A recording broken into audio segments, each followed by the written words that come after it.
In the final fevered days of World War II, as the world teetered on the edge of a new era, a story unfolded that defied every expectation, a tale where enemies became allies, and the fate of a handful of prisoners would spark one of the war's most improbable battles.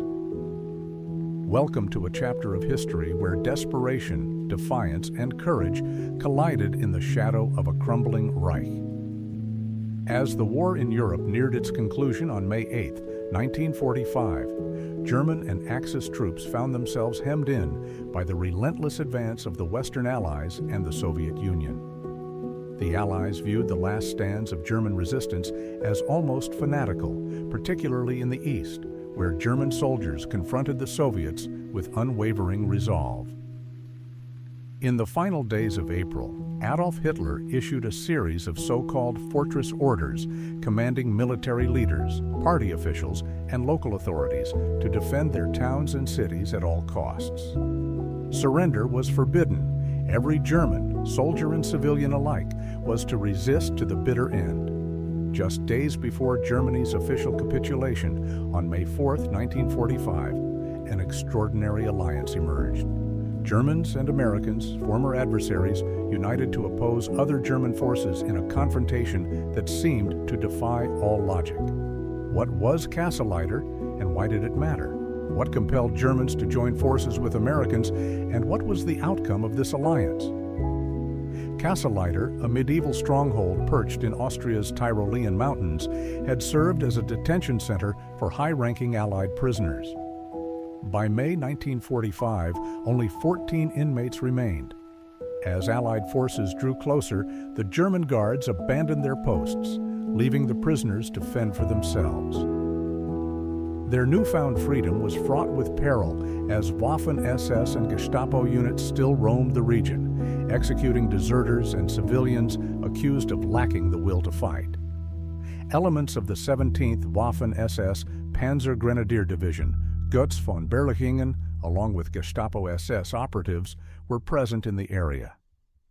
This division, one of the few SS units to serve solely on the Western Front, was commanded by SS Oberfuhrer Georg Bachmann. Bachmann, following his orders, would not have hesitated to shoot any escaping prisoners.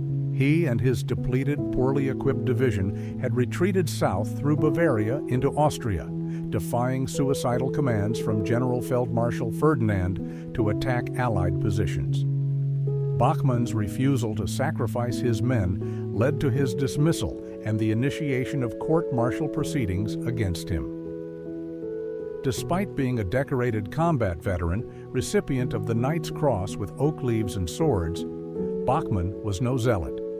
He was ordered to execute the remaining prisoners at the castle, a directive with grave implications, as some of the captives were individuals whom Churchill and Truman hoped would survive the war. Yet the German soldiers left at the fortress wanted no part in such killings. Andreas Krobot, the castle's cook, aware of the impending SS and Gestapo arrival, made his way to the nearby village of Werthel. There, he encountered Major Josef Gangl, a highly decorated army officer commanding about 20 loyal men. Krobot's luck was remarkable, for Gangl had long rejected Nazi ideology and grown disillusioned by the senseless violence. He harbored deep contempt for the SS.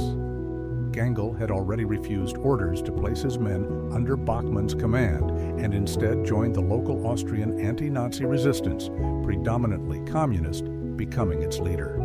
He had resolved to use his final days of service to aid those resisting Nazi tyranny. Upon hearing Krobot's account, Gangl realized his small force could not liberate the castle alone. Carrying a white flag, he sought out the nearest American unit. His gamble paid off. The 23rd Tank Battalion of the 12th Armored Division, led by Captain John C. Lee, was advancing in the area. Lee accepted Gangl's surrender, but was more intrigued by the German major's urgent plea for help.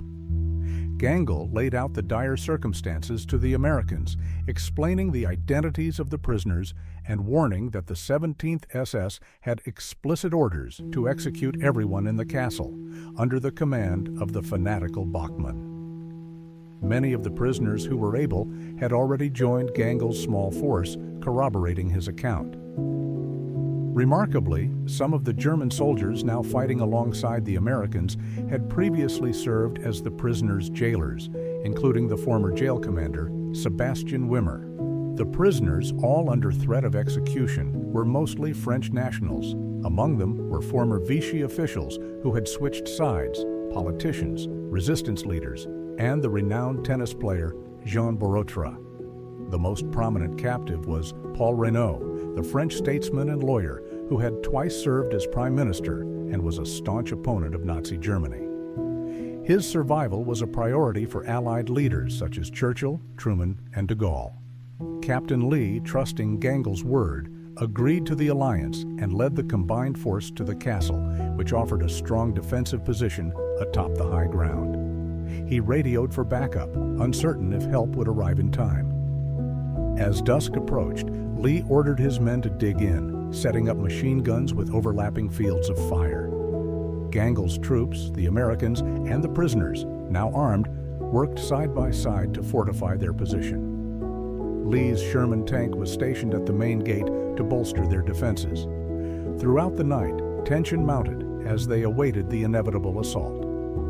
At 4 a.m. on May 5, 1945, Bachmann's forces arrived, sending a patrol to probe the defenses before surrounding the castle. Major Gangel may have attempted to persuade the SS to withdraw or surrender, but Bachmann, unimpressed, ordered an attack with his 150 available men while awaiting the rest of his division, whose thousands of troops were still miles away and mostly on foot due to a lack of vehicles and fuel. The defenders had prepared overlapping defensive lines, planning to retreat closer to the castle if necessary. The SS attackers were forced into direct assaults up the hill, funneled into kill zones by the defenders' careful preparations. By early afternoon, the Sherman tank and its radio had been destroyed by enemy fire, and the defenders' ammunition was nearly depleted. Lee managed a final radio call for assistance before losing all communication, unsure if his message had been received. After nearly 10 hours of relentless combat, the defenders were pushed back to their last line inside the castle. Amid the chaos, Paul Reynaud ran out of ammunition and fell while retreating. Major Gangel, recognizing Reynaud's importance, pulled him to safety, but was fatally shot by a sniper in the process, the only Allied fatality during the battle. At the critical moment, Lee's plea for reinforcements was answered. Late in the afternoon, troops from the 142nd Infantry Regiment arrived, striking the SS flank and providing desperately needed relief. The fresh American forces overwhelmed the attackers, killing many SS troops and capturing about 100, ensuring the survival of the prisoners and securing a remarkable victory. Fortunately for the defenders, the majority of the 17th SS Division, composed largely of inexperienced green recruits, never reached the battlefield. They were bogged down elsewhere, engaged in other skirmishes, hindered by a lack of transportation, desertions, and attacks from local partisans. Most of the SS troops present at Utter who survived the fight surrendered immediately. However, Borkmann and a small group managed to escape, only to surrender later on May 9th to U.S. forces near Rotich-Egern. Major Josef Gangel was posthumously celebrated as a national hero in Austria, with a street near Bergel named in his honor, close to where he was laid to rest. Captain Lee received the Distinguished Service Cross, the U.S. military's second highest award for extraordinary heroism in combat. The Battle of Castle-Utter stands out not only as one of the most astonishing and unlikely episodes of World War II, but also as a crucial turning point in history.